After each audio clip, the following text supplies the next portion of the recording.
নমস্কার বন্ধুরা, এই ডি স্টোরি চ্যানেলে আরও একটা নতুন ভিডিওতে সবাইকে স্বাগত জানাই। আমার আজকের রেসিপি সাউথ ইন্ডিয়ান চাটনি। ইডলি, ধোসা কিংবা যে কোনো কিছু সাউথের খাবারের সাথে এই চাটনিটা কিন্তু আপনারা তৈরি করে নিতে পারেন। পুরো ভিডিওটা দেখুন, আশা করি ভালো লাগবে। একদম কম উপকরণ দিয়ে কিন্তু এই চাটনিটা বানিয়ে নেওয়া যায় একদম সহজে, মাত্র 15 থেকে 20 মিনিটের মধ্যে। পুরো ভিডিওটা স্কিপ না করে দেখে নিন, আশা করি ভালো লাগবে। এই চাটনিটা করার জন্য প্রথমে কড়াই চাপিয়ে নিয়েছি আর কড়াইয়ের মধ্যে দিয়ে দিচ্ছি সাদা তেল। আমি এখানে দিলাম 2 চামচ। ফোড়নে দিয়ে দিলাম গোটা জিরে 1/2 চামচ আর 2টো শুকনো লঙ্কা। ফোড়নটা রেডি হতে হতে এর মধ্যে দিয়ে দিলাম 1 মুঠো চিনেবাদাম।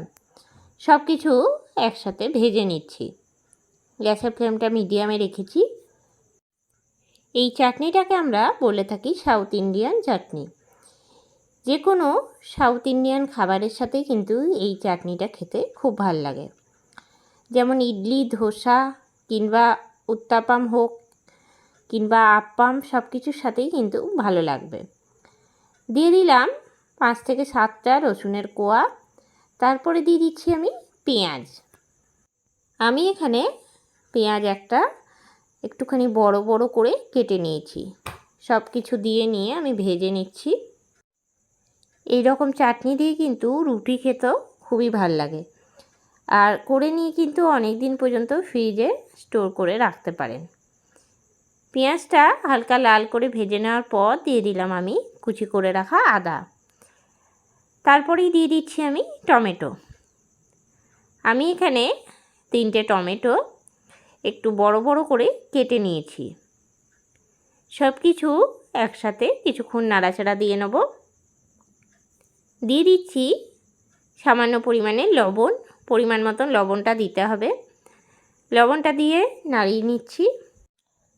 লবণটা দিলে কিন্তু তাড়াতাড়ি সেদ্ধ হয়ে যায়। দিয়ে দেবো একটা চাপা ঢাকা। গ্যাসের ফ্লেমটা একদম লোতে করে দেবো। 10 মিনিট পরে ঢাকনাটা খুলে নিলাম, আর এখন কিন্তু টমেটোটা অনেকটা সেদ্ধ হয়ে গেছে।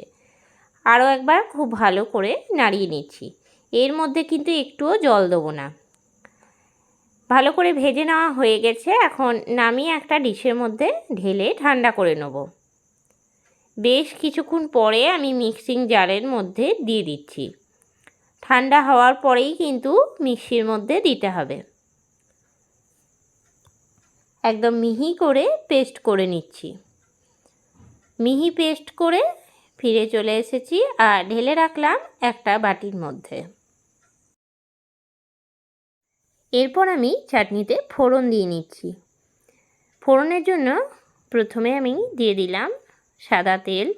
4 চামচের মতন তেল দিলাম। দিচ্ছি কালো সর্ষে 1 চামচ, একটা শুকনো লঙ্কা। তেলটা খুব গরম হয়ে গেছে বলে আমি গ্যাসটাকে বন্ধ করে দিলাম। এরপরে দিয়ে দিচ্ছি কারি পাতা। আমি 1 মুঠোর মতন কারি পাতা দিলাম। দিয়ে নিয়ে ভালো করে ভেজে নিয়েছি। এরপরে আমি দিয়ে দিচ্ছি চাটনিটার উপরে ফোড়নটা। সাউথ ইন্ডিয়ান যে কোনো চাটনিতেই কিন্তু কারি পাতাটা দিতেই হয়, না দিলে কিন্তু তার স্বাদটাই ভালো হয় না। এরপরে আমি ভালো করে মিশিয়ে দেবো। তৈরি হয়ে গেল চাটনি। একদম সহজেই ধোসা, ইডলি কিংবা উত্তাপাম হোক, আপ্পাম হোক, সব কিছুর জন্যই এই চাটনিটা বানিয়ে নিতে পারেন একদম সহজেই। কেমন লাগলো আজকের এই রেসিপিটা অবশ্যই আমাকে জানাবেন। রেসিপিটা ভালো লেগে থাকলে লাইক করবেন, শেয়ার করবেন। এই চ্যানেলে নতুন বন্ধু হয়ে থাকলে চ্যানেলটা সাবস্ক্রাইব করবেন।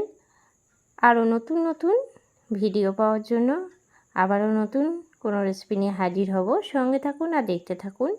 সবাই ভালো থাকবেন, সুস্থ থাকবেন। ধন্যবাদ।